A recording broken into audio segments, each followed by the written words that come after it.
है, मेरा नाम कदम सिंह हुआ और मेरी पैदाइश रोहतक की है, हरियाणा। मेरी स्कूलिंग सोनीपत से है और उसके बाद मैं दिल्ली चला गया था। दिल्ली से मैंने 1989 में इंजीनियरिंग किया।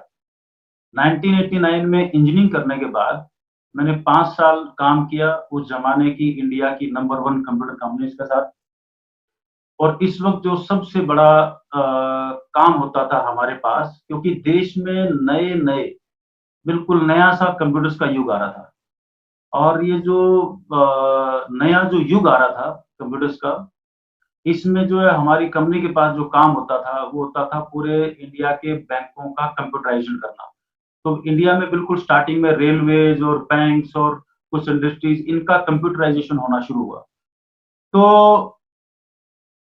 State bank of India, bank of Baroda, Allahabad bank, देना बैंक, तो उत्तरी भारत में तकरीबन जितने-जितने भी ये बैंक्स हैं, तो 5 साल मैंने उस कंपनी के साथ काम किया। उस कंपनी में एक जो इंजीनियर्स की टीम होती थी उसका हिस्सा रहा, बाद में उस टीम का हेड बना। और इन 5 सालों के दौरान जो है, जो काम हमारे पास होता था बैंकों में बैक एंड कंप्यूटराइज़ेशन, यानी कि पहले आप जाते थे, देखते थे जो बैंकों के अंदर जो है सामने आप अपनी स्लिप भरते थे पैसा निकालने के लिए, वो आपका रजिस्टर में एंट्री करता था, फिर आप पैसे कैश काउंटर से पैसे मिलते थे। बैक एंड कंप्यूटराइज़ेशन का मतलब ये था, ये सब कुछ यूँ का यूँ चलता था, ये सारे पेपर्स इकट्ठे होके पीछे एक रूम में जाते थे जहाँ कंप्यूटर लगे होते थे और वहाँ पर उसकी एंट्री होती थी और शाम को उनका ट्रायल बैलेंस या डे एंड वो करते थे। ठीक ऐसा ही आरसीएम में हुआ था।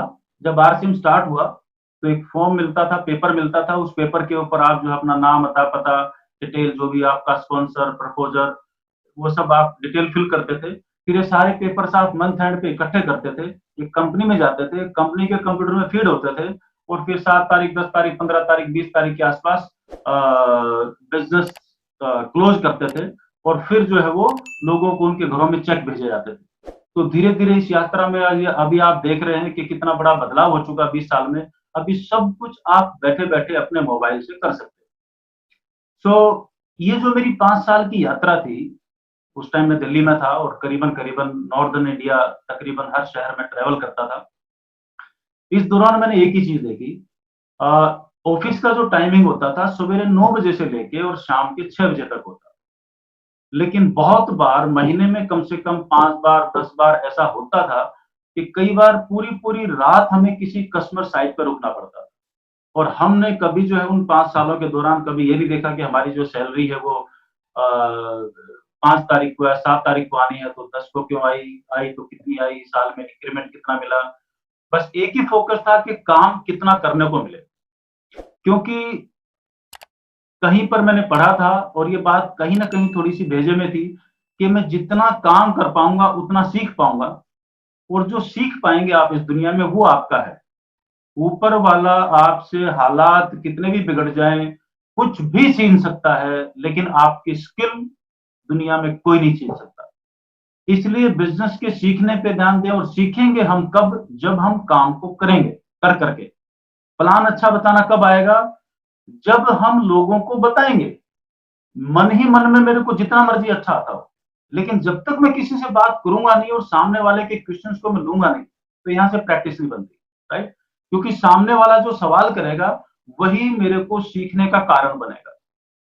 तो इन सब चीज़ों को लेके मैं जयपुर आया और 94 में मैं जयपुर में आया और जयपुर में आने का पर्पज़ यही था कि हाथ में स्किल थी, कंप्यूटर्स का काम, रिपेयर, मेंटेनेंस, सॉफ्टवेयर्स ये सारे काम जो है बड़े अच्छे तरीके से करने आते थे। नेटवर्किंग और मेंटेनेंस का काम होता था हमारा, सॉफ्टवेयर डेवलपमेंट का नहीं होता था। और ये जो काम सीखा था इसको लेके मैं जयपुर आया, जयपुर आके अपना इसी स्किल के दम पे मैंने अपना कंप्यूटर्स का बिज़नेस करना शुरू किया और धीरे-धीरे चलते-चलते शुरू के 2-3 साल क्योंकि खानदान में किसी ने बिज़नेस किया नहीं था, हमारे घर में तो सभी नौकरी वाले और उसमें से भी मैक्सिमम फौज वाले हैं या टीचिंग या लेक्चरर्स हैं, राइट? ये 2 किस्म के सेगमेंट्स हैं और कुछ एक जो है वो 3-4 जैसे मेरे बड़े ब्रदर, मेरे कज़न ये 2-3 इंजीनियरिंग लाइन के अंदर हैं। तो घर में बिज़नेस नाम की चीज़ का या गाइडेंस का कोई लेना-देना नहीं था। फिर भी किसी तरीके से जो है आके मैंने जयपुर में अपना जो है ये काम शुरू किया और धीरे-धीरे बढ़ते-बढ़ते एक अच्छा बिज़नेस लेकिन इस पूरे खेल के अंदर एक चीज़ पे फ़ोकस था कि जो मेरा क्लाइंट है उसको सर्विस अच्छी मिलनी चाहिए। That is it. और यूँ चलते-चलते कुछ किताबें पढ़ते थे कि आने वाले समय में डायरेक्ट सेलिंग इतना बड़ा बिज़नेस आने वाला है, इतना बड़ा कॉन्सेप्ट आने वाला है, जिसके अंदर एक आदमी बगैर पैसा लगाए जितना चाहे उतना पैसा कमा सकता है, जन्मों का बिज़नेस खड़ा कर सकता है। और ऐसी-ऐसी कई सारी चीज़ें जो हैं दुनिया में मेल-वेल पे इधर-उधर कुछ राइट अप्स वगैरह चलने स्टार्ट हो चुके थे। पता था नहीं होगा कैसे, लेकिन एक चीज़ तय हो चुकी थी कि जब भी मौका मिलेगा, इस दुनिया में डायरेक्ट सेलिंग ज़रूर करेंगे, क्योंकि बाकी दुनिया के हर बिज़नेस के अंदर आप पैसा लगा के काम करते रहते हैं, लेकिन जिस दिन कोई हादसा हुआ सब कुछ खत्म हो जाता है। और ये एक ऐसा किस्म का बिज़नेस होने वाला था, जो अगर हमारे साथ कोई हादसा हो भी जाए, तो मेरी मेहनत कभी बेकार नहीं जाती। वो कुछ ना कुछ मेरे घर को आने वाले टाइम में देती ही रहेंगी, मेरे बच्चों को, मेरे डिपेंडेंट्स को। फिर चलते-चलते सन 2000 आ गया और सन 2000 में एक दिन चलते-चलते सामने जो है आरसीएम बिज़नेस आ गया। आरसीएम बिज़नेस करना जो स्टार्ट किया, और जब स्टार्ट किया, तो स्टार्टिंग में जो है वो ये सन 2000 से पहले हमारे दोस्त जो अज़ीज़ दोस्त जो आज इस दुनिया में नहीं है, लेकिन आप सब जानते हैं, उनके बेटे को आप देखते हैं मिस्टर रवि शर्मा, उनके पिताजी ओपी शर्मा जी। ओपी शर्मा जी और हमारा जो है वो 94-95 जब मैं जयपुर से आया तब वो गवर्नमेंट डिपार्टमेंट के ईडीपी हेड थे, सिस्टम एनालिस्ट थे, और मेरा हार्डवेयर का काम था, उनका सॉफ्टवेयर का काम था। तो हमारी दोनों की दोस्ती थी और हम साथ ही रहते थे, आजू-बाजू में रहते थे, और बहुत सारी फैक्ट्रीज़ का हम मेंटेनेंस कॉन्ट्रैक्ट लेते थे। मैं हार्डवेयर देखता था, वो सॉफ्टवेयर देखते, इस तरीके से कुछ। और उन सब चीज़ों के अलावा एक-दूसरे के साथ जो है वो हम बहुत ज़्यादा समय बिताते थे, और चलते-चलते फिर हमारे पास जो है ये आरसीएम आया। और आरसीएम जब हमने करना शुरू किया, तो इसमें स्टार्टिंग में एक डब्बा आया था, बॉक्स। उस बॉक्स के अंदर जो है 7-8 8 पैंट पीस थे, फिर बाद में जो है वो 3 पैंट 3 शर्ट हुए, फिर वो इस तरीके से चलते-चलते, और जब पहले महीने हमने ये बिज़नेस लिया, फॉर्म को साइन अप किया, तो लोगों को बताते थे कि भई जो है वो आप जितने रुपए का कपड़ा कपड़ा आपको पहनना ही है। अब कपड़ा पहनना ही है, जितने रुपए का बाज़ार से ले रहे हो उतने रुपए का यहाँ पे मिल रहा है, और इसमें से आधे पैसे वापस आ रहे हैं, हमारे बाप का क्या जा रहा है, आप भी 4 लोगों को बता दो, और साथ मिलके बिज़नेस को कर लेंगे। इसी बहाने जो है वो हमारे कुछ पैसे, कपड़े पहनने से कुछ पैसे तो आएँगे, ऐसी कुछ बातें होती थी। और यूँ चलते-चलते जो है वो ये शुरू के 1-2 महीने में ऐसे लोगों को जो भी जान-पहचान के थे उनको सबको जॉइनिंग करवाया, 4, 5, 6, 7, 10 जो है वो लेके बनाई, और यूँ फिर अब इस पूरे सीन में क्या था कि एक ही बार कपड़ा खरीदना था, दोबारा परचेज़ कब करेंगे? जब वो कपड़ा फटेगा, दूसरा तो कोई आइटम था ही नहीं ना, एक ही तो प्रोडक्ट था। राइट? तो एक प्रोडक्ट के सहारे ये काम शुरू हुआ, लेकिन यहाँ पर विज़न था कि 2 से 4, 4 से 8, 8 से 16, 16 से ये, और यूँ करते-करते 1 साल में 4000 दोस्त, और 2 साल में इतने, और पूरे साल में अगर एक बार भी, पूरे साल में अगर एक बार भी उनकी पैंट फटती है, या एक बार भी जितने भी दोस्त ज्वाइन हुए हैं वो साल में एक बार भी परचेज़ करते हैं, तो भी बहुत बड़ा एम्पायर खड़ा हो जाएगा। राइट? तो ये सोच के बिज़नेस शुरू किया। अब समस्या ये थी कि जाएँ कहाँ? सिस्टम खड़ा नहीं था, और कुछ ज़्यादा बताना भी नहीं आता था, और खड़ा होके बोलना तो वैसे नहीं आता था। तो सबसे पहली मीटिंग मेरे को अच्छी तरह मालूम, मेरी कि दोसा, और एक शायद पंजाब के अंदर होशियारपुर के पास में मुनीर का मुकेरियाँ शायद ऐसी कुछ जगह थी। तो वहाँ पर मैं एक बार गया, और ऐसे ही मीटिंग रखी, उन्होंने गाँव में ना ऐसे पर्चे से बाँटे कि ऐसा-ऐसा बगैर पैसा लगाए बिज़नेस, लोग अपने-अपने तरीके निकालते रहते थे, उस टाइम पे एक्सपेरिमेंट करते रहते थे। और वहाँ पर मैं खड़ा हुआ, और टेबल भी बड़ी अजीब-सी थी। मतलब एक ये शादी बारात का हॉल था, और उस शादी बारात के हॉल के अंदर एक टेबल के ऊपर दूसरी टेबल की प्लाई साइड से टेढ़ी करके उसका बोर्ड बना दिया गया। उस बोर्ड पे मार्कर से जो है मैंने कुछ जो है मैंने देखा रात को पहुँच के कि कल सवेरे-सवेरे मीटिंग करनी है, 15-20 आएँगे, लोग सामने बैठेंगे, कुछ ना कुछ बात तो करनी पड़ती है। उससे पहले मेरे को डर लगता था। बीइंग एन इंजीनियर वो सब ठीक है, बट खड़ा होके किसी से बात करना ये कभी ज़िंदगी में था ही नहीं। तो मैंने देखा क्योंकि सिर पे आ पड़ी है, तो करना तो पड़ेगा ही। तो मैंने रात को जो है वो कुछ एक पर्ची के ऊपर कुछ पॉइंट्स बनाए कि जब सवेरे मैं बात करूँगा तो इन-इन पॉइंट्स के ऊपर बात करूँगा, ऐसे-ऐसे प्लान दिखाऊँगा। और मेरे को लगा कि आधा घंटा मैं बात कर पाऊँगा, और वैसे मैंने कुछ पॉइंट बना लिए। मज़े की बात ये है कि जब मैं मीटिंग लेने के लिए खड़ा हुआ, तो 7 या 8 मिनट में वो प्लान खत्म हो गया, मीटिंग खत्म हो गई, और जो मैंने हाथ में पॉइंट बनाए थे, ये हाथ इतना डर लगा कि हाथ सीधा हुआ ही नहीं और मीटिंग खत्म हो गई। और मीटिंग खत्म होने के बाद जब बैठ के हमने आपस में बात की, तो पता लगा जो 20-25 लोग थे उसमें से तकरीबन 20-22 लोग हाथों-हाथ ज्वाइन कर गए।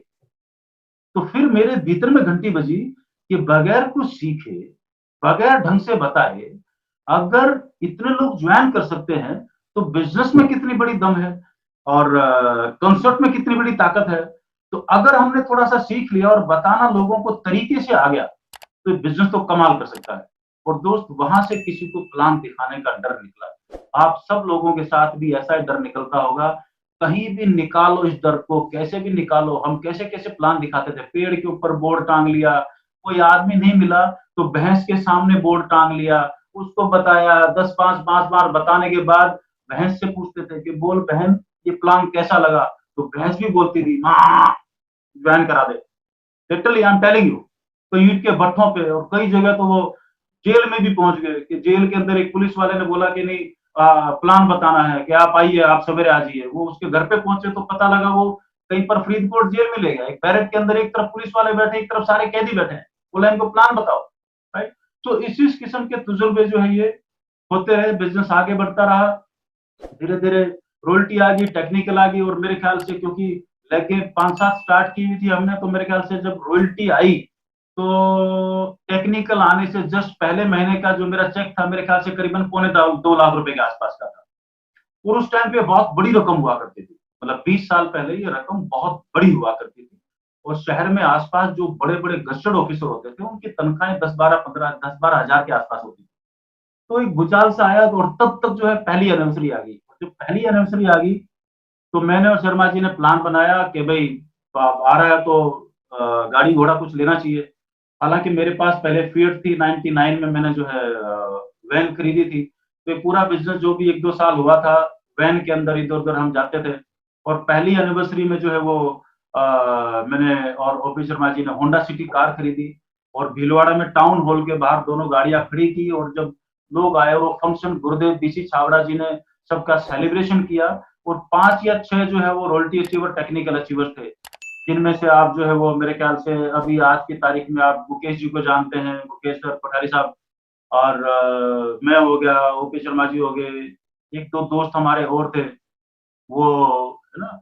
और मेरे ख्याल से शायद वत्स साहब भी थे शायद।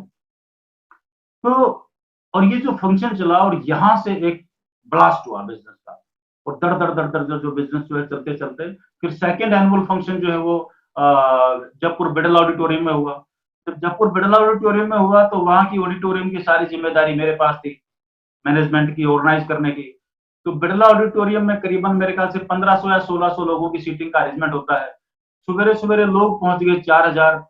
अब वहां से इस हॉल के अंदर बंद करके वहां से लाइव अरेंजमेंट टेलीकास्ट करने का अंदर मीटिंग चल रही है।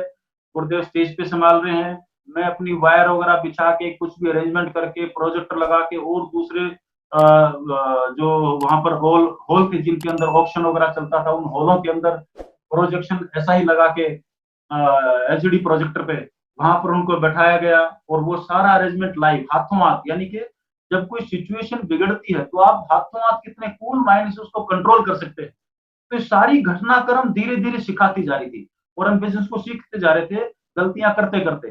तो बहुत सारी गलतियाँ की और ये गलतियाँ करते-करते मतलब हम लोग जो है आज आप सब लोगों के साथ हैं, आपके सामने हैं, आप मीटिंग सेमिनार में मिलते रहते हैं और इन सब चीज़ों के अंदर जो है वो यात्रा शुरू होने से लेके एक और चीज़ जो मैं आपके साथ शेयर करूँ वो जब स्टार्टिंग में जैसे आजकल तो हर जगह वंडर वर्ल्ड, पिकअप सेंटर सब चीज़ मौजूद है।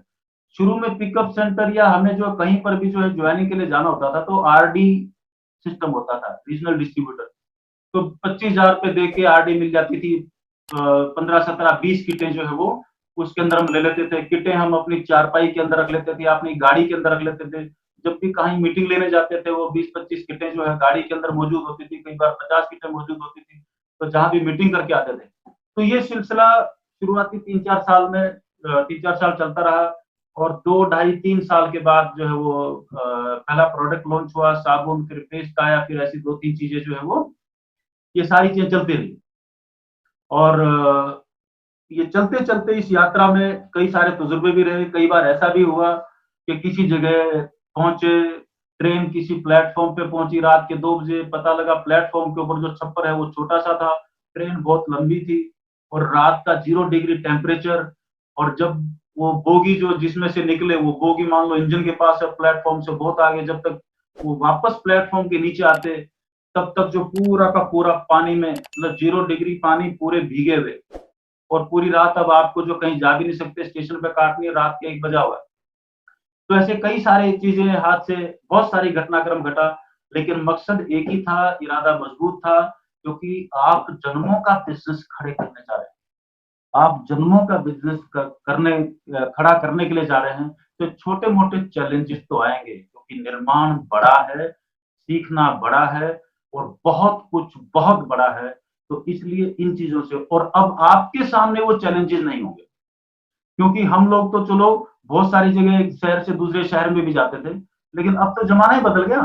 अभी मैं यहाँ पर बैठा हूँ और अपने-अपने घर में बैठ के बड़े आराम से अपने नए दोस्तों के साथ आप मीटिंग अटेंड कर रहे हैं। तो अब पहले से 1000 गुना ज़्यादा आसान हो चुका है। एक प्रोडक्ट से 800 प्रोडक्ट आ चुके हैं और अभी तक आप देखते थे कि एक मीटिंग अटेंड करने के लिए आप 100-100, 200-200, 500-500 किलोमीटर से आते थे। अब तो 1 सेकंड में बटन दबाते हैं और लाइव मीटिंग आपके घर पे चलती है। तो कितनी सारी सहूलियतें हैं। अभी मैं उनके ऊपर जो है आपके साथ बात करने वाला हूँ। तो ये थी मेरी बैकग्राउंड और इस बिज़नेस के अंदर जो है वो मैं कैसे आया, क्या मेरा बैकग्राउंड है। अब मैं थोड़ा-सा दूसरे टॉपिक के ऊपर जो है आपके साथ शिफ्ट होना चाह रहा हूँ कि वर्तमान हालात के अंदर हम क्या कर सकते हैं। एक और किस्सा मैं आपको सुनाता हूँ, याद आ गया। जो पहली एनिवर्सरी पे होंडा सिटी एक क्विज़ दे रहा हूँ मैं आपको, एक सवाल दे रहा हूँ। आप नीचे अपना जो चैट बॉक्स है ना, इसके अंदर आप हाथों-हाथ जवाब लिखना। मैंने बताया पहली एनिवर्सरी पे हमने होंडा सिटी गाड़ी ली। होंडा सिटी में 3 लोग पीछे बैठ सकते हैं, जो सीटें हैं। सीटों के हिसाब से कंपनी मैन्युफैक्चरर के हिसाब से ये 5 लोगों की गाड़ी है। अब किसी जगह मैं एक बार मीटिंग थी कोई 50, 60, 70 लोगों की, ये 2001 सर्दियों के आस-पास की बात थी जहाँ तक मेरे को ध्यान है। और स्टेट था हरियाणा और जींद से कोई 40-45 किलोमीटर दूर कोई जगह थी और मुझे अच्छी तरह याद है उस मीटिंग में उस टाइम पे मेरे ख्याल से राकेश शर्मा जी, विजय बिरोदिया जी, वत्स साहब और अनिल जादूगर हमारे एक दोस्त उस टाइम पे होते थे। ऐसे 8-10 दोस्त थे हम और जब मीटिंग रात को लेट हो गई तो उनको उस गाँव से जिस गाँव में मीटिंग थी वहाँ से बाहर आने के लिए कोई साधन नहीं था क्योंकि लोगों के पास गाड़ी-घोड़े उस टाइम ज़माने में होते नहीं थे। तो कोई रास्ता नहीं बचा था, तो उन्होंने बोला कि सर हम जाएँ कैसे? तो अब आप नीचे चैट में आंसर लिखें कि एक गाड़ी के अंदर जो 5 सीटर है उसके अंदर कितने लोग आ सकते हैं?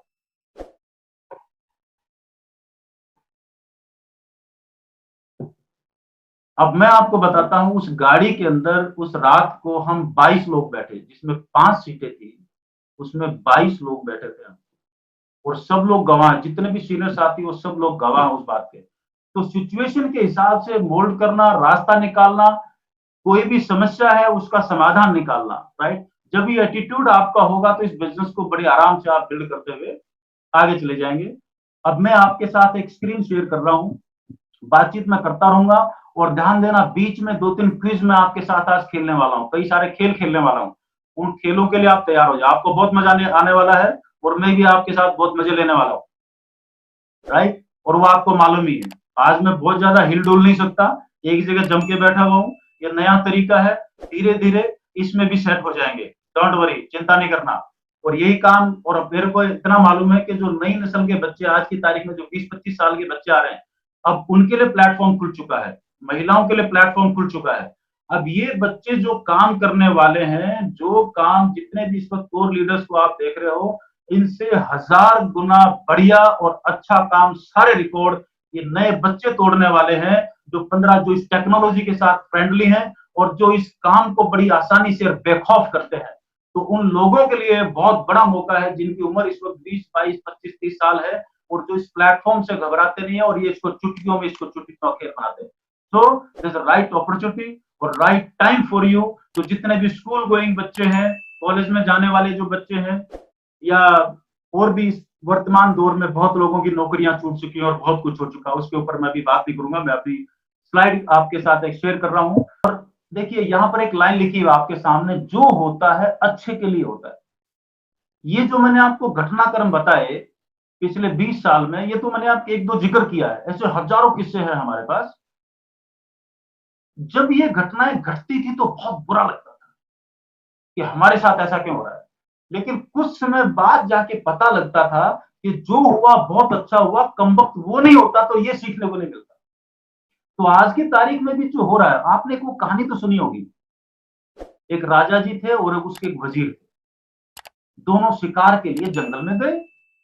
जब दोनों शिकार में जंगल गए तो कहीं शिकार करते करते वो कहीं पर कोई जो है राजा जी को किसी वजह से शिकार के वक्त, आखेट के वक्त उस राजा जी की उंगली को कुछ चोट लगी और उंगली काटनी पड़ गई। सॉरी, हाँ, राजा जी की उंगली को। अब राजा जी की जब उंगली कटी तो कटने के बाद राजा जी बड़े परेशान है, बोला यार उंगली कट गई, और रोने पीटने लग गया, कुछ कुछ करने लग गया। तो उसकी पट्टी वट्टी करके तो वजीर ने बोला कि राजा जी चिंता मत करो, जो होता है अच्छे के लिए होता है। अब राजा जी गुस्से हो गए, बोला साला एक तो मेरी उंगली कट गई, ऊपर से बोल रहा है कि जो होता है अच्छे के लिए होता है। तो उसने फटाफट उसके साथ में जो सैनिक थे उनको आदेश दिया, बोलता इस साले को जेल में डाल दो, और वजीर साहब को जेल में डाल दिया। और वो बाकी जो भी टीम थी वो आगे शिकार करने के लिए चल पड़ी। अब जब ये और आगे गए शिकार करते करते, कुछ लोग इधर हो गए, कुछ लोग इधर हो गए, और जो वो राजा जी को अकेला देखा तो बहुत सारे जो वनवासी थे उन्होंने राजा जी को पकड़ लिया और बोला आज तो बहुत बढ़िया आदमी मिला है, एकदम गहने वहने पहने हुए, मुकुट लगाया हुआ है, बोला आज तो बड़ी शानदार बलि होगी, 5 स्टार बलि होगी आज तो उसको ले जाके पकड़ के वो जो है बलि देने के लिए जब देखने लगे तो उनका जो गांव का जो आदिवासियों का जो मुखिया था उसने बोला रुको रुको रुको रुको, बोला इसकी उंगली कटी हुई है और ऐसे आदमी की तो हम बलि ले ही नहीं सकते। बोला छोड़ दो इसको, हमें तो साबुत आदमी चाहिए पूरा, जिसकी उंगली उंगली कटी होगी, ऐसे आदमी की बलि हम नहीं लेते। और भाई साहब उस राजा को छोड़ दिया गया। जब वो वापस महल में आया, अपने राज्य में आया, आके जो है वो वजीर को छोड़ा, और वजीर को छोड़ के उसने बाहर आके बोला कि बोला भाई वहां पे ऐसे ऐसे पकड़ लिया था और ये उंगली कट गई, इस वजह से मेरी जान बच गई। तो तू ठीक बोल रहा था, जो होता है अच्छे के लिए होता था। बोला महाराज वो तो ठीक है, लेकिन आपने मेरे को जेल में डाल दिया, वो उससे भी बढ़िया हुआ। जेल में नहीं डालते तो मैं आपके साथ में होता और आपके बदले में मेरी बलि चढ़ जाती। बोला इसलिए जो होता है वो अच्छे के लिए होता है। तो कोरोना काल देखने में तो बहुत कुछ है, बहुत सारे लोगों के दर्द है, बहुत सारी चीजें हैं, लेकिन प्रकृति का अपना नियम है। प्रकृति, क्योंकि ये वायरस कहां से फैला, क्या फैला, तो कहीं ना कहीं कोई मानव ही जिम्मेदार है, कहीं ना कहीं गलतियां हम लोगों की ही है, राइट। ऊपर वाले का इसका कोई लेना देना नहीं है, लेकिन ऊपर वाले ने अपनी धरती को संभालने के लिए अपना काम किया, वातावरण साफ हो गया। नदियां जो पिछले 50-100 साल से इतने आंदोलन चले, गंगा को साफ करो, इसको साफ करो, ऊपर वाले ने अपने आप साफ कर दी बगैर पैसे के। पशु पक्षी खुल के पहचाने लगे, परिवार में हम पूरा टाइम देने लगे, राइट। अब हर आदमी के बहाने खत्म हो गए। तो अब बहाने खत्म हो के पिछले 10-15 साल के अंदर लोगों के जो मीटिंगों में आके हमसे मिलते थे कि सर ये नहीं हो रहा, वो नहीं हो रहा, लोगों के बहाने किस किस किस्म के होते थे वो आप देखो। लोगों का बहाना होता था सर टाइम नहीं है, मैं बिजनेस तो कर लूं, टाइम नहीं है। अब क्या भैया, अब तो खुद के पास भी टाइम है, दुनिया के पास भी टाइम है, टाइम, राइट। सर मैं बिजनेस कर तो लूं, हमारे यहाँ मीटिंग नहीं होती, तो ये तो खत्म ही हो गया, राइट। अब तो लाइव चल रहा है और हर घर घर में मीटिंग हो रही है, तो ये बहाना जड़ से खत्म कर दिया ऊपर वाले ने।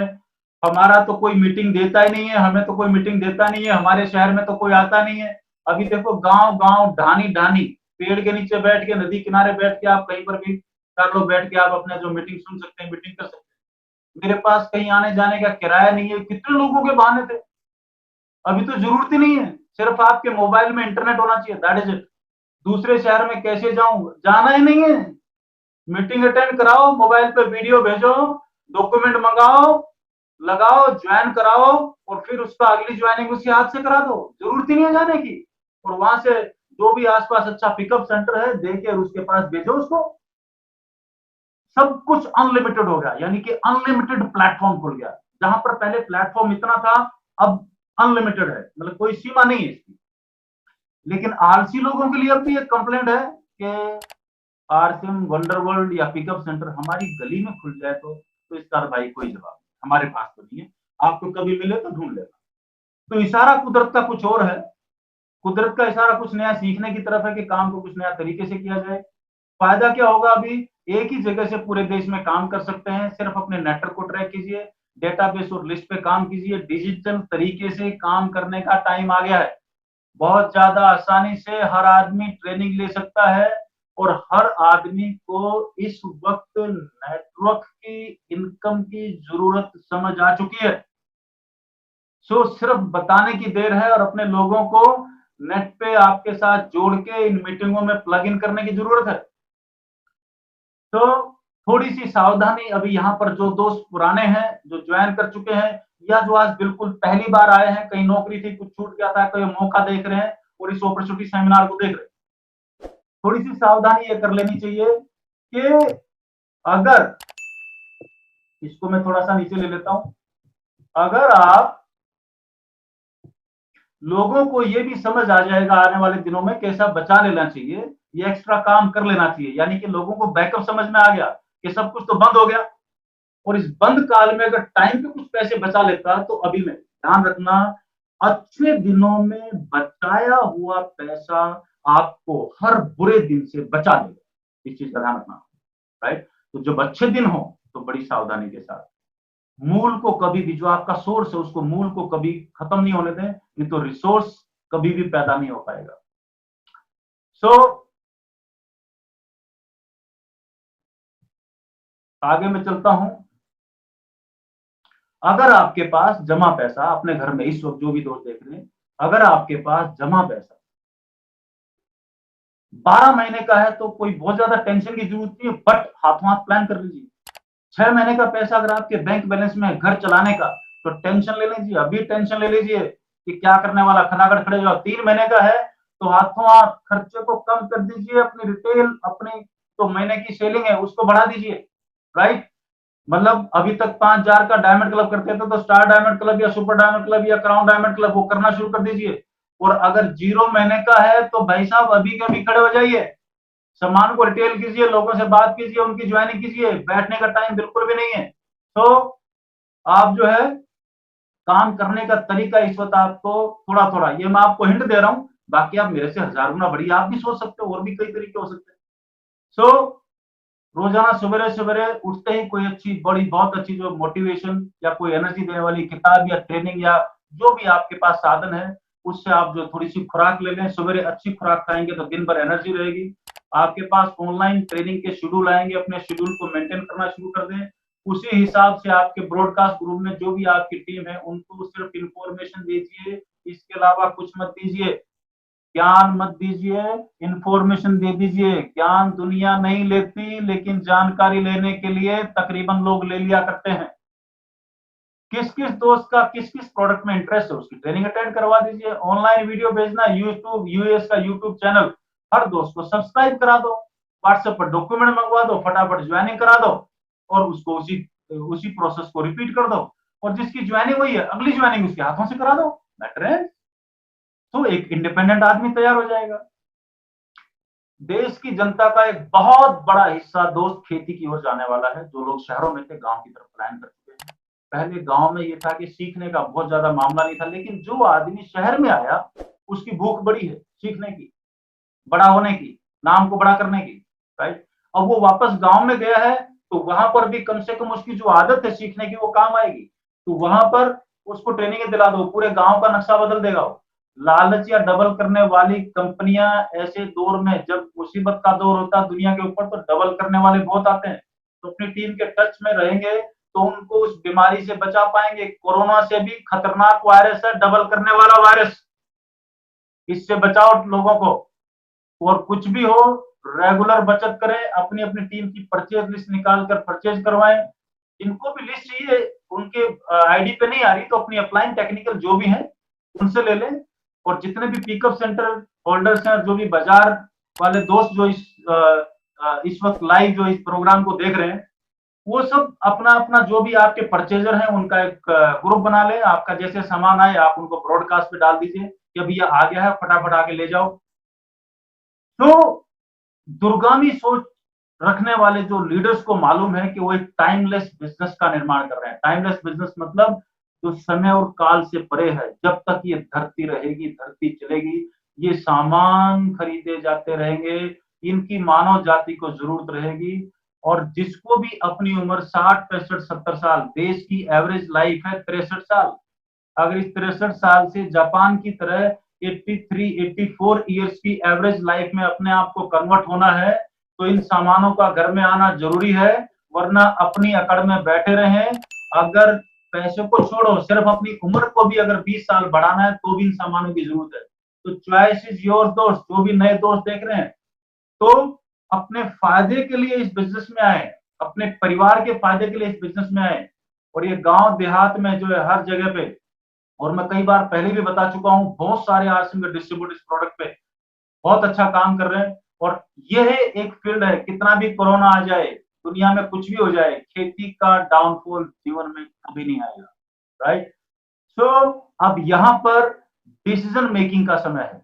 हम थोड़ा थोड़ा तीसरे दौर में प्रवेश कर रहे हैं। डिसीजन मेकिंग यानी कि आदमी कई बार चौराहे पे मैं करूं नहीं करूं, हाँ ना ये चलता रहता है। और अगर इसके पीछे कोई स्ट्रॉन्ग लॉजिक नहीं हो कि फैसला लूं तो कैसे लूं। राइट। तो आज हम अब थोड़ा सा जो अगले 15 मिनट में आपके साथ बात करने वाला हूं, वो टॉपिक है डिसीजन मेकिंग। अब इसको थोड़ा सा ध्यान से आप अपने चैट के ऊपर आ जाएं, और थोड़ा सा जो मैं आपसे कुछ पूछने वाला हूं वो आपको चैट में लिख के बताना है। एक आपसे मैं सवाल कर रहा हूं, देखो आप स्क्रीन के ऊपर आपको 3 बिल्लियां दिखाई दे रही है, दे रही है? यस। अब इन 3 बिल्लियों में बहुत पहले किए, मैंने प्रैक्टिकल भी किए हैं बहुत जगह पे, जब लोग आनाकानी करते हैं, बहाने पे बहाना, बहाने पे बहाना, बहाने पे बहाना। तो एक दोस्त को मैंने बोला कि मैं देख भाई एक बात बता, एक दीवार पे 3 बिल्लियां बैठी हैं, और इसमें आपको जो दिखाई दे रही है, एक लाल बिल्ली दिखाई दे रही है, काली बिल्ली दिखाई दे रही है, एक थोड़ी सी ग्रे बिल्ली। काली बिल्ली ने दीवार से नीचे कूदने का फैसला कर लिया। तीनों बिल्लियां दीवार पे बैठी हैं, ध्यान रखना, तीनों बिल्लियां दीवार पे बैठी हैं। काली बिल्ली ने दीवार से नीचे कूदने का फैसला कर लिया। अब मुझे बताओ कि दीवार पे कितनी बिल्लियां बची। फटाफट लिख डालो चैट बॉक्स के अंदर, जल्दी जल्दी जल्दी जल्दी जल्दी जल्दी जल्दी, टक टक टक टक टक टक टक टक टक टक टक। यस। आप देखोगे बहुत सारे सवालों, मतलब मैक्सिमम लोग इस सवाल का जवाब देंगे कि सर 2 बिल्लियां बची है, क्योंकि एक तो कूद गई। दोस्त, बिल्ली ने कूदने का फैसला किया है, फैसला किया है, कूदी नहीं। तो दीवार के ऊपर 3 ही बिल्लियां हैं, 2 नहीं है, तीनों वहीं बैठी हैं। बहुत सारे लोग भी जिंदगी भर करने का फैसला करते हैं, कूदने का फैसला कर लेते हैं, आज करूंगा, कल करूंगा, इस महीने तो पक्का कर लूंगा, मेरे को पूरा समझ में आ गया, वचन है मैं पक्का करूंगा। वो फैसला करते हैं लेकिन एक्शन नहीं लेते, इसलिए जिंदगी भर दीवार पे बैठे रहते हैं। तो आज फैसला कर लेना। अब मैं जो आपके साथ क्विज खेलने वाला हूं, जब आप कोई भी फैसला करते हैं, तो फैसला करते वक्त आपको किन चीजों का ध्यान रखना होता है। तो अब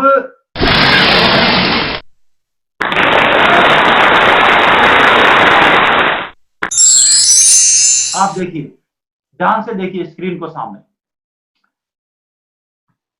ये मैं क्विज दे रहा हूं आपको।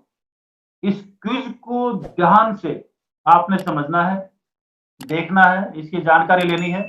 और एक क्विज के खत्म होते ही मैं आपको 10 सेकंड का टाइम दूंगा, और इस 10 सेकंड के अंदर आपको चैट बॉक्स में आंसर लिखना है। लास्ट में मैं आपको कौन बनेगा करोड़पति की तरह 4 सवाल दूंगा, ए बी सी डी। आपका जवाब क्या है वो आपको सिर्फ ए बी या सी डी आपको चैट बॉक्स में लिखना है। तो इसलिए ध्यान से देखना, ध्यान से देखिए। ये एक रेलवे ट्रैक है, जहां पर माउस का कर्सर जो है घूम रहा है, ये एक रेलवे ट्रैक है। इसके बराबर में ये भी एक रेलवे ट्रैक है। आपने देखा होगा जहां जहां पूरे देश में रेल की पटरियां बिछी हुई हैं, तो 2 ट्रैक साथ में चलती है, एक जाने वाली एक आने वाली, इमरजेंसी में कैसे भी काम में ले सकते हैं ना। थोड़ा सा और आगे बढ़ते हैं।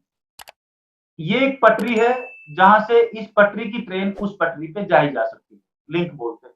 ये एक हैंडल है जहां से घुमा के इस ट्रेन जो यहां से आएगी, राइट,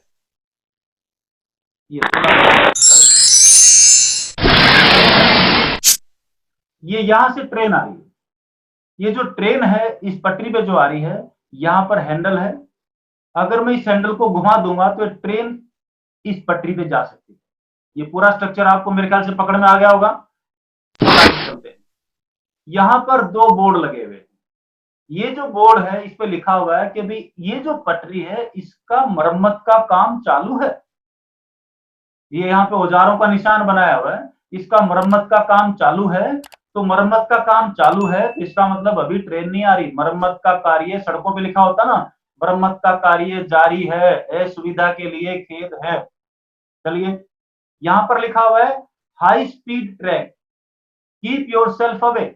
ये बहुत तेज गाड़ियां इस पे आती हैं, तो इस पटरियों से दूर रहिए। चेतावनी का बोर्ड यहाँ लिखा हुआ है, यहाँ भी लिखा हुआ है। थोड़ा सा और आगे चलते, आप देखिए एक बच्चा इस ट्रैक पे यहां पर बैठ के खेल रहा है, चार बच्चे यहां पर बैठ के खेल रहे हैं। राइट, पूरी बात को वापस से रिपीट करता हूं मैं। एक ट्रेन की पटरी है, ये दूसरी पटरी है। यहां पर एक ट्रेन आ रही है, सवारी गाड़ी है, इसके पीछे 20 डब्बे जुड़े हुए हैं सवारियों के। फोटो में एक इंजन दिखाई दे रहा है और ये दौड़ी आ रही है। यहां पर एक बोर्ड लगा हुआ है कि भाई इस ट्रेन का कार्य, इस पटरी का कार्य मरम्मत कार्य प्रोग्रेस में है। यहां पर लिखा हुआ है इस ट्रैक के आसपास मत रहिए, ट्रेन फटाफट दौड़ती हुई आएगी फुल स्पीड के अंदर, दूर रहिए। और आप यहां पर खड़े इस जगह पे, इस हैंडल के पास। ट्रेन यहां से आ रही है, ये यहां से 50-100 मीटर दूर है और यहां से बच्चे भी आपसे 50-100 मीटर दूर हैं। अब ट्रेन को यहां से जाने के लिए 10-15-20 सेकंड का टाइम है। इस 15-20 सेकंड के अंदर आप क्या करेंगे, ये आपको फैसला लेना। ठीक किस वक्त आपको मैं 4 ऑप्शन दे रहा हूं, क्या आप पहला, ट्रेन को सीधी जाने देंगे और कुछ भी नहीं करेंगे। दूसरा, आवाज देके ट्रेन के सामने बैठे बच्चों को भगाने की कोशिश करेंगे कि भैया उठ जाओ, भाग जाओ, ट्रेन आ रही है। तीसरा, लाल कपड़ा दिखा के ट्रेन को रोक देंगे। चौथा, हैंडल दबा के ट्रेन को चेंज कर देंगे और एक बच्चा जहां पर ट्रैक में बैठा, एक बच्चे की तरफ जाने देंगे और हम 4 बच्चों को बचा लेंगे। फैसला आपको करना, खटाखट ABCD, या हैंडल दबा के ट्रैक बदल देंगे, एक बच्चे 4 बच्चों को बचा लेंगे और एक बच्चे को ऊपर से जाने देंगे। जो भी आपका सवाल है, जवाब है, खट से खट से खट से खट से। Time up. चलिए दोस्तों, हैरानी होगी ऐसी स्थिति में, क्योंकि अमूमन जिंदगी भर ऐसे ही इंस्टेंट हालात में डिसीजन लेना पड़ता है। बहुत सारे लोग बिजनेस को समझते हैं, बहुत अच्छा फैसला ले लेते हैं, लेकिन कभी ना कभी ऐसी स्थिति बनती है जब 1-2-5 मिनट का, सेकंड के हालात ऐसे बनते हैं कि आपको कुछ न कुछ, ये घर में भी बाहर भी जिंदगी भर ये निर्णय लेने ही पड़ेंगे। तो निर्णय ले आपने क्या लिया, आप देखिए मैक्सिमम लोग इस दुनिया में 95% लोगों का जो फैसला है वो क्या होगा कि मैं हैंडल को दबाऊंगा और हैंडल को दबा के ट्रेन को मैं पलट दूंगा, मतलब दूसरी पटरी पे भेज दूंगा, ताकि जो 4 बच्चे ट्रैक के बीच में बैठे हैं वो बच जाएं, मतलब 4 को बचा लें और एक मर जाएगा तो एक के बदले 4 बच गए, वो बढ़िया है। 95% ऑलमोस्ट। और जिन्होंने भी लिखा होगा कि हैंडल नहीं बदलूंगा, इसका मतलब या तो स्टोरी को पहले सुन चुका है किसी ट्रेनिंग मीटिंग में, या इसके बारे में पहले कभी ना कभी अटेंड कर चुका है। राइट, लेकिन 95%, अब 95% लोगों ने निर्णय लिया ताकि एक के बजाय 4-5 बच्चों को बचा लिया जाए। दोस्त, ये इमोशनल फैसला है और तकरीबन ऐसे ही फैसले हम जिंदगी भर करते रहते। नाउ आगे बढ़ते हैं। हैंडल दबा के ट्रेन का ट्रैक बदलने के फैसले का नतीजा, क्योंकि फैसला तो है, नतीजा भी देखो, नतीजा क्या आने वाला है। क्योंकि फैसला मेरा है तो नतीजा भी मेरा है। तो हम फैसले आप खुद करोगे और नतीजे अपलाइन से चाहोगे, ये जिंदगी में कभी नहीं होगा। फैसले आप करो तो नतीजा भी आपका है। और अपलाइन ने जो बोला है, जो सलाह मानते हो, सर ऐसा करूं क्या, सर ऐसा करूं क्या, अगर वैसा ही कर रहे हो तो नतीजा कुछ और होगा। तो चॉइस इज योर्स। आगे बढ़ते हैं। देखो इस फैसले का नतीजा क्या होगा, जो मैक्सिमम लोग जो लेते हैं, क्योंकि दूसरी पटरी पे मरम्मत का कार्य प्रगति पे है तो दुर्गामी है, मतलब फैसले को थोड़ा दूर से देखना है। इसलिए जब आप आरसीएम बिजनेस को करने का फैसला करेंगे तो ये देखना है कि मैं नहीं करूंगा तो क्या होने वाला है। तो थोड़ा सा आगे का, 5 साल आगे का, 10 साल आगे का, 20 साल आगे का, 30 साल आगे का, इस जन्म का क्या होगा अगर ये मौका हमने हाथ में नहीं लिया तो। दूसरी पटरी पर दूसरी पटरी पर मरम्मत का कार्य प्रगति पे है, इसलिए हो सकता है आगे जाके ट्रेन पलट जाए। चांस है आगे जाके ट्रेन पलट जाए और जो 20 डब्बों में सवारियां बैठी हैं, हजारों लोग मर जाएं। ये भी तो हो सकता है, पॉसिबल है, क्योंकि मरम्मत का कार्य जारी है। जो बच्चा, अब दूसरी बात, जो बच्चा अकेला पटरी पे बैठ के खेल रहा है, उसने पढ़ लिया मरम्मत का कार्य जारी है, कोई ट्रेन नहीं आएगी, वो बेचारा मासूम अकेला बेफिक्र होके खेल रहा है, ट्रेन यहां पर नहीं आएगी, उसको टेंशन नहीं। लेकिन जो 5 बच्चे ट्रैक पे खेल रहे हैं, वो पास में लगे जो चेतावनी का बोर्ड है, भैया ऐसा मत करना, उसको अनदेखा करके, कानून का उल्लंघन करके वो 5 बच्चे वहां बैठ के खेल रहे हैं, तो 5 कसूरवार बच्चे बैठे हैं वहां पर,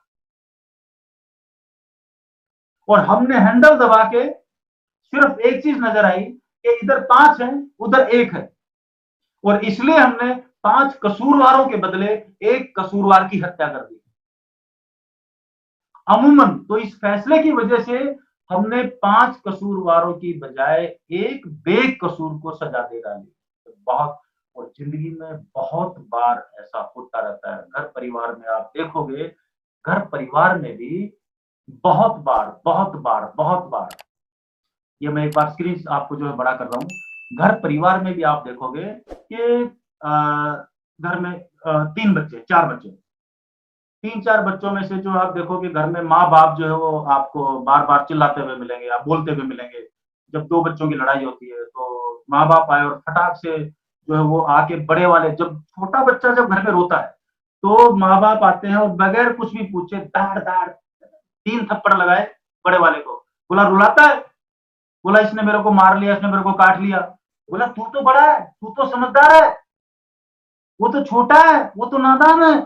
अरे नादान है, छोटा है, लेकिन अगर उसको कोई काट रहा है तो छुड़ाना भी तो धर्म बनता है। तो हम पूरे सीन को नहीं देखते, हम एक इमोशनल फैसला लेते हैं। तो इमोशनल फैसले की बजाय थोड़ा सा उसके अंदर लॉजिक भी होना चाहिए, थोड़ा सा लॉजिक, क्योंकि इमोशनल फैसले 100% हार्डकोर इमोशनल फैसले कभी कभी मरवा देते हैं। तो जय आरसीएम बोलना, जय आरसीएम, अच्छी बात है, बट कहाँ बोल रहे, किस जगह बोल रहे हैं, ये थोड़ा सा लॉजिकल। आपको एक किस्सा सुनाता हूँ, मेरे को बड़ा सही किस्सा याद आ गया। एक बार की बात है, ये बात है मेरे ख्याल से कोई कोई कोई कोई शायद 2014-15 के आसपास की बात है। भीलवाड़ा में कोई एकेडमी थी। जयपुर में जहाँ मेरा घर है उसके पास में गांधीनगर स्टेशन है, जयपुर का एक और स्टेशन है, जयपुर मेन जंक्शन, जयपुर गांधीनगर। उस गांधीनगर स्टेशन के ऊपर मैं अपने किसी रिश्तेदार को शाम को छोड़ने गया था। 7-8 बजे होंगे, थोड़ा अंधेरे का टाइम था। प्लेटफॉर्म नंबर 1 पे था, प्लेटफॉर्म नंबर 2 पे कोई ट्रेन आके रुकी, और जो प्लेटफॉर्म नंबर 1 वाली ट्रेन है ये भी आने में टाइम था, तो हम 10-15 मिनट पहले पहुंच गए थे। तो प्लेटफॉर्म नंबर 2 पे जो ट्रेन खड़ी थी, अचानक उस ट्रेन के अंदर से आवाजें आनी शुरू हो गई, सर जय आरसीएम, जय आरसीएम। तो एकेडमी थी, तो बंगाल से कहीं से 3-4 डब्बे, ट्रेन के डब्बे फुल थे, और उनमें से किसी एक आदमी ने दूसरे प्लेटफॉर्म पे ट्रेन पे मेरे को पहचान लिया। उसने जोर से, तो जब एक आवाज आई जय आरसीएम, तो हमने भी रेस्पॉन्स दे दिया, वो भी जय आरसीएम, जय आरसीएम। और जैसे उसको रेस्पॉन्स मिला, वो गाड़ी में से, ट्रेन में से दड़ दड़ दड़ दड़ दड़ दड़ दड़ दड़ दड़ वो पटरियों पे से उतर उतर के वो 2 नंबर प्लेटफॉर्म पे आ गए, 1 नंबर प्लेटफॉर्म पे आ गए, और वहां पे जय दमादम, जय नारे, जय आरसीएम, जय। वो पूरा स्टेशन, वो गांधीनगर दुर्गापुरा स्टेशन था, सॉरी, राइट। तो वो पूरा स्टेशन, स्टेशन मास्टर, सब लोग इधर से आगे, बोला ये हो क्या रहा है, और वो दूसरी ट्रेन चले नहीं, वो चले तो जब तक ये हमारी वाली ट्रेन नहीं आएगी वो जावे नहीं। और जिनको मैं छोड़ने गया था वो बेचारा जो भीड़ में कहीं गुम हो गया, और इन लोगों ने पकड़ लिया। तो कहने का मेरा मतलब है, बुराई नहीं है, अच्छी बात है, बट थोड़ा सा लॉजिक, राइट। होश में, मतलब जोश में होश नहीं खोने, राइट। मैं वापस से स्क्रीन के ऊपर लेके आ रहा हूं आपको एक छोटी सी चीज आपके साथ और शेयर करने के लिए। तो अब आरसीएम करने का फैसला किन वजहों से हमने लिया, ये मैं आपके साथ 2 मिनट और बात कर रहा हूं। क्यों बिजनेस शुरू किया, फैसला क्या डालो। पहला आदमी, यहां पर 2 आदमी का एग्जांपल दे रहा हूं मैं। एक आदमी पहले आदमी ने फैसला क्यों लिया? दूसरे लोगों की इनकम देख के 2 लाख आ रहे, 5 लाख आ रहे, ये हो रहा, वो हो रहा, मैं भी कर लेता हूँ, राइट? बड़े बड़े सेमिनार में, और यार फूल मालाएं डल रही है, तो फूल मालाएं देख के, किसी और का सम्मान देख के फैसला लिया। बड़ी मीटिंग में गया, ऑडिटोरियम में गया, और इतने लोग हैं, अंदर घुसने की जगह नहीं है और टिकट नहीं मिल रही, इसका मतलब बढ़िया है, फैसला ले डाला, राइट? किसी जिगरी दोस्त या किसी रिश्तेदार के कहने पे ज्वाइन कर लिया, जीजा जी आए हैं, क्या मना करेंगे, भर दीजिए, लाइए, जो जीजा जी बोले हमको तो वही मंजूर है। अरे भाई प्लान समझ लिए? नहीं, जीजा ना समझे है ना, जीजा सब समझे हैं, जीजा ने सब समझे हैं, हमको नहीं समझना, जीजा बोले हैं, राइट? तो सिर्फ ट्राई करने के लिए या किसी लालच में, तू तो बस आ जा, मैं तेरी 1 2 3 5 सब कुछ खड़ा कर दूंगा, तू तो बस आ जा। दोस्त, ये जितने भी वजह हैं जो मैंने आपको बताई, ये विनाश की वजह है, ये ठीक वजह हो नहीं सकती। अगर इन फैसलों की, इनकी वजह से किसी ने आरसीएम बिजनेस करने का फैसला किया ना, तो अपने दिमाग को टटोल ले, उसको चेक कर ले, तो थोड़ा सा गड़बड़ है। लेकिन दूसरा आदमी है एक और, वो फैसला लेता है पूरा प्लान समझ के कि इनकम कैसे कैसे आएगी, कितनी कितनी ले सकता है, इतनी चाहिए तो क्या करना पड़ेगा, ये आई तो कैसे आई, राइट? इसका मतलब उसको प्लान आता है, बिजनेस के दूरगामी परिणामों को देख के, विजन देख के, राइट? हमें तो एक प्रोडक्ट था, कोई नहीं मानता था, मतलब कैसे कैसे, इसका मतलब कोई ना कोई विजन था भविष्य को लेके कि 10-20 साल में बिजनेस क्या देगा। आज तो 1000 गुना ज्यादा पावरफुल हो चुका, पहले साल में एक बार खरीदारी होती थी, अभी तो हर महीने पहले से क्या 100 गुना ज्यादा खरीदारी होती है। आप देखोगे कि 2010 से पहले का जो आरसीएम बिजनेस है, या 2006 से पहले का, ये कई बार यूं होता था, फिर कई बार यूं होता था, फिर कई बार यूं होता था, फिर कई बार यूं होता था, ऊपर नीचे चलता था। लेकिन आप 2011 के बाद का आरसीएम बिजनेस देखो, ये बिल्कुल हवाई जहाज की तरह ऊपर जा रहा है। ये हल्का सा इस कोरोना के महीने को छोड़ दो, अदरवाइज ये, और अभी भी it is going up, right?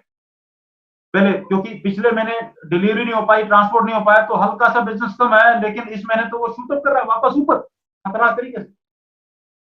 Compounding या चक्रवर्ती नेटवर्क की ताकत, जैसे मैंने आपको बोला 2 से 4, 4 से 8, क्योंकि एक टाइम पे कंपाउंडिंग बहुत खतरनाक रूप ले लेती है। वो पैसे में भी, जो मैं अगला एपिसोड मेरे आने वाला है, उसके ऊपर मैं उसके ऊपर जो है आपके साथ ये कंपाउंडिंग कितना खतरनाक रोल प्ले करता है, एक दिन उसके ऊपर मैं बात करूंगा आपसे। मेरे जो यूट्यूब चैनल है कदम सिंह, उसके ऊपर वो वीडियो आएगा। लोगों की मदद करके, खुद के जज्बे को ढूंढ के, जो जो सवाल सामने आए फटाफट, जो सवाल आए जवाब ढूंढो, सवाल आए जवाब ढूंढो, राइट? सवाल आए बैठे देखेंगे, जहां किस्मत होगी चले जाएंगे, ये नहीं चलता बाबा, ये, राइट? शुद्ध एक्टिव और पैसिव इनकम की ताकत को समझ के बिजनेस में आए हैं, या शुद्ध या स्वास्थ्य, शुद्ध और स्वास्थ्य प्रोडक्ट जो दुनिया के लिए, खुद के लिए, परिवार के लिए हितकारी है, अपने परिवार को बीमारियों से बचाएंगे, बिजनेस होगा नहीं होगा, ये सोच के है। तो अगर आप इस श्रेणी के अंदर है, ये जो मतलब दूसरा आदमी, इस श्रेणी के अंदर आपने ये समझ के बिजनेस को ज्वाइन किया है, तो दोस्त आप इस बिजनेस में, भगवान भी आके, परमात्मा भी आके, खुदा भी आके आपको रोक नहीं सकता, आपकी स्पीड को कोई तोड़ नहीं सकता। कितने मर्जी नेगेटिविटी आपके सामने आ जाए, कोई माइका लाल आपको रोकने वाला आ नहीं सकता। लेकिन अगर दूसरी तरफ के फैसले, दूसरी तरफ की चीजें देख के फैसला लिया है, तो छोटी सी बाधा आते ही उस, तो ना जीजा बचाने आएगा, ना साला बचाने आएगा, नजर ही नहीं आओगे इनके, राइट? अगले पे चलते हैं। अगर आरसीएम बिजनेस करने का फैसला नहीं कर, अगर हम आरसीएम बिजनेस को नहीं करने का फैसला करते हैं, तो हमारे जीवन पे क्या प्रभाव पड़ेगा उसको देख लें। आपकी लाइफ में एक एक्स्ट्रा इनकम का अभाव रहेगा, जिंदगी भर एक्स्ट्रा इनकम आपके पास आएगी नहीं, बैकअप सिस्टम कभी बन नहीं पाएगा। बैकअप क्या है? अभी हाल फिलहाल दुनिया में हर आदमी की नौकरियां वोकरियां, इनकम धंधे सब बंद हो गए, लेकिन जितने भी आरसीएम डिस्ट्रीब्यूटर हैं जिन्होंने अपना बिजनेस खड़ा किया हुआ है, उन सबके घर में टपाटप इनकम आ रही है, यानी कि उसका किसी का दूसरा धंधा। अभी मेरा इस महीने जो कंप्यूटर्स का बिजनेस नहीं हुआ, लेकिन आरसीएम का धंधा आ रहा है। मेरे घर में लाइट नहीं है, सरकार की लाइट नहीं आ रही, लेकिन घर में इन्वर्टर है, जनरेटर है, यानी कि मेरे घर की लाइट नहीं जा रही। ये बैकअप सिस्टम अगर आपकी लाइफ में आप डिजाइन नहीं करोगे, अगर आरसीएम नहीं करेंगे, तो डिजाइन, ये कभी डिजाइन नहीं होगा। किसी भी अनहोनी की स्थिति में घर परिवार पे सीधा असर पड़ेगा, डायरेक्ट इंपैक्ट पड़ेगा, घर वाले कहीं के नहीं रहेंगे। रोग प्रतिरोधक क्षमता, आपका जो इम्यून सिस्टम है, राइट? अरे और कुछ नहीं, आगे चल के पता नहीं कितने कोरोना और कोरोना के बाप आएंगे, उन कोरोना के पापों से बचना है तो आरसिम के प्रोडक्ट न्यूट्रीचार्ज के सीरीज जितना भी S5 वगैरह वो घर में लेके डालो, लोगों को बचाओ। आने वाले समय का सबसे बड़ा मार्केट होने वाला इम्यून सिस्टम के आसपास के प्रोडक्ट्स, आपकी हेल्थ से रिलेटेड प्रोडक्ट, क्योंकि लोगों को समझ आ चुका भुगत भुगत के 10-15 साल लंबी उम्र होने का, जो भी एग्जिस्टिंग अभी उम्र होगी हमें नहीं पता कितनी है, लेकिन उसमें 10-15 साल साल और ऐड हो जाए, ये मौका हाथ से निकल जाएगा दोस्त। पीढ़ी दर पीढ़ी सुरक्षित इनकम आने का मौका हाथ से निकल जाएगा। पर्सनलिटी डेवलपमेंट का जो मौका है, मैंने आपको बताया मैं इंजीनियर था, खड़ा होकर बात नहीं कर पाता था, अभी आपसे बात कर रहा हूँ, किसकी देन है? डायरेक्टली बिजनेस, आरसीएम बिजनेस की, राइट। तो ये जो पर्सनल डेवलपमेंट का मौका है, आपके खानदान में आने वाली नस्लों को बिजनेस का जो डीएनए है, राइट। अभी हमारे जो आम लोग हैं इनमें गरीबी का डीएनए, उस गरीबी के डीएनए को खत्म करके अमेरिका डीएनए कैसे आएगा, जब बिजनेस की चीजें समझ में आएंगी तब खानदान बदलेगा। और 20-25 साल लगेंगे, एक दिन में नहीं होगा कि रोल्टी आ जाएगी तो डीएनए बदल जाएगा, ऐसा नहीं होता कभी भी। ये मौके हाथ से निकल जाएंगे क्योंकि हमने गंभीर रूप से इस मौके को देखा नहीं या समझा नहीं, हम आलस्य में रह गए, तो दोस्त जिंदगी के साथ बहुत बड़ा धोखा हो जाएगा। ध्यान रहे, मौका और समय जाने के बाद वापस नहीं आता दोस्त। हमारे जीवन में कभी पैसे निर्माण नहीं हो पाएगा। अब एक सवाल आपके साथ, जैसा सवाल आप खुद से करेंगे, जैसा सवाल यहां पर लिखा हुआ है, जैसा सवाल आप खुद से करेंगे वैसे ही जवाब आने शुरू हो जाएंगे। तो इसलिए खुद से, अब दो आदमी में फिर वापस आपको तय करना है और चैट बॉक्स में लिखना है कि आप पहली कैटेगरी वाले हैं या दूसरी कैटेगरी वाले हैं, राइट। पहली कैटेगरी वाला कौन है? आप देखो, पहला आदमी बोलता है, अभी तक की पूरी बात समझ ली सेमिनार में, जो जो बात पकड़ में आई, और अब इसको फैसला करना है, या उसने बोल दिया अभी करेंगे, लेकिन भीतर से आवाज क्या आ रही है? भीतर से इसकी आवाज आ रही है, कर तो लिया है, पता नहीं क्या होगा, या है तो आज से बहुत अच्छा, देखते हैं जो भी होगा। ये पहला आदमी है। अब जैसे ही ये आदमी ये बोलता है तो इसके भीतर से आवाज आनी शुरू हो जाती है, होगा तो नहीं, ज्वाइन तो कर लिया है, होगा तो नहीं, देखे जो नसीब। लेकिन अगर यही आदमी दूसरा सेंटेंस बोले, दूसरा सेंटेंस क्या है? दूसरा सेंटेंस क्या है? दूसरा, इसकी बजाय, इस सेंटेंस की बजाय ये आदमी बोलता है, यार कमाल है, इतना खतरनाक बिजनेस है, इतना बढ़िया, ऐसा ऐसा होगा, राइट। कुछ भी हो जाए, मेरे को कुछ नहीं आता, कुछ भी हो जाए करके तो रहूंगा, ये होगा कैसे मुझे नहीं मालूम, लेकिन करके तो रहूंगा। जैसे ही आप ये ठानते हैं ना दोस्त, आपके भीतर से आपका सोया हुआ हनुमान जाग जाता है, हजार रास्ते परमात्मा खुदा आपके पास भेजना शुरू कर देता है, राइट। सो दिमाग से बात क्या करनी है, ये बहुत इंपॉर्टेंट है। इसलिए अगर ये आप दूसरा आदमी वाली बात, कमाल का है, कुछ भी हो जाए करूंगा तो सही, राइट, ये बात आप खुद के साथ करते हैं तो आपकी ताकत 100 गुना बढ़ जाती है। आप 2 लेग नहीं, आप 3 लेग, 4 लेग, 5 लेग करते रहेंगे।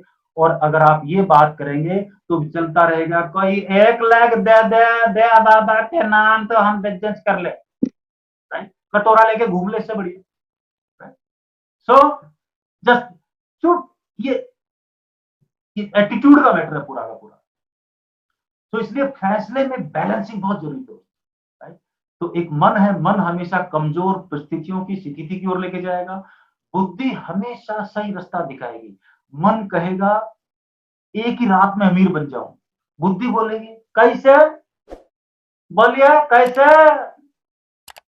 मन बोलेगा एक ही रात में बैंक का ताला तोड़ के सारा पैसा ले आऊं, बुद्धि बोलेगी जेल कौन जाएगा, इसलिए बैंक सारे बचे हुए तो, राइट। सो इमोशंस यानी कि मन और बुद्धि।